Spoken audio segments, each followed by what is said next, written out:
Hello दोस्तों, आज हम बात करेंगे एनाफिलैक्सिस रिएक्शन। एनाफिलैक्सिस रिएक्शन किसे कहते हैं? एनाफिलैक्सिस रिएक्शन ऐसे तत्वों के संपर्क में आने से जो कि एलर्जी उत्पन्न करते हैं, उसे हम एनाफिलैक्सिस रिएक्शन कहते हैं।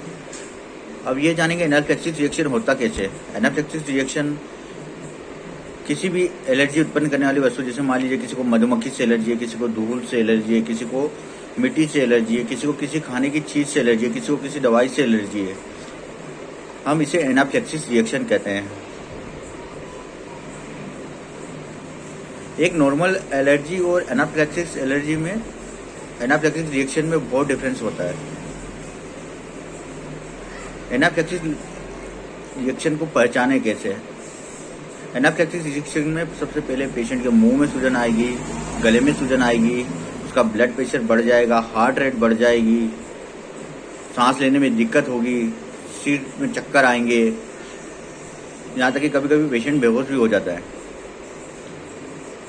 एनाफिलैक्सिस रिएक्शन को चरम पर पहुंचने में 5 से 30 मिनट्स का समय लगता है। 5 से 30 मिनट्स का समय लगता है। 5 से 30 मिनट का समय लगता है। 5 से 30 मिनट के समय के अंदर आपको या तो कोई टैबलेट्स लेना है, टैबलेट्स में एविल या डेक्सोना आपको रखना है। आपको अगर एनाफिलैक्सिस रिएक्शन है तो अगर एविल और डेक्सोना टैबलेट से भी आपको आराम ना हो रहा है तो आपको किसी भी पास के स्वास्थ्य केंद्र में, अस्पताल में जाना है, क्योंकि एनाफिलैक्सिस रिएक्शन बहुत ही डेंजरस होता है। कभी कभी पेशेंट की जान भी चली जाती है।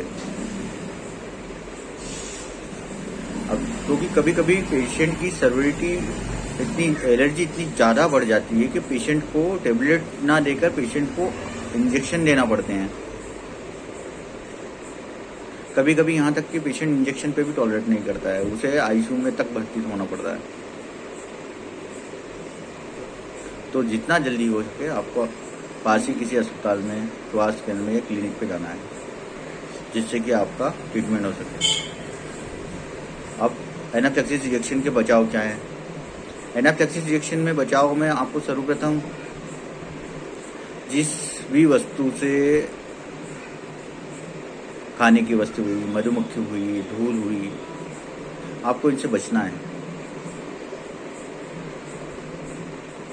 हो सके उतना बचना है आपको। अब इसकी टेस्ट क्या होती है? एक्चुअली जब भी पेशेंट को एनाफिलैक्सिस रिएक्शन होता है उसके 3 से 4 घंटे बाद टेस्ट करवाई जाती है। उसमें एलर्जी टेस्ट, स्किन टेस्ट और प्रोटीन टेस्ट की जाती है और सर्विलिटी का पता लगाया जाता है कि कितनी ज़्यादा एलर्जी है। तो दोस्तों, एनाफिलैक्सिस रिएक्शन में आपको सावधानी रखनी है। आपको पहचानना है कि आपको कौन सा रिएक्शन हुआ है और जितनी जल्दी हो सके आपको स्वास्थ्य केंद्र या अस्पताल में जाना है। मान लीजिए आप कहीं रास्ते में हैं, आपको पता है कि आपको एनाफिलैक्सिस रिएक्शन होता है मधुमक्खी के काटने से या धूल से या किसी खाने की वस्तु से या किसी टैबलेट से हो गया मान लीजिए, तो आपको सडनली आप कहीं ट्रेवल कर रहे हैं, कहीं जा रहे हैं, तो आपको कम से कम टैबलेट तो रखना ही है अपने पास कि आप किसी भी पास के स्वास्थ्य केंद्र में या किसी भी अस्पताल में पहुंच के आप अपना ट्रीटमेंट करवा सकें। धन्यवाद।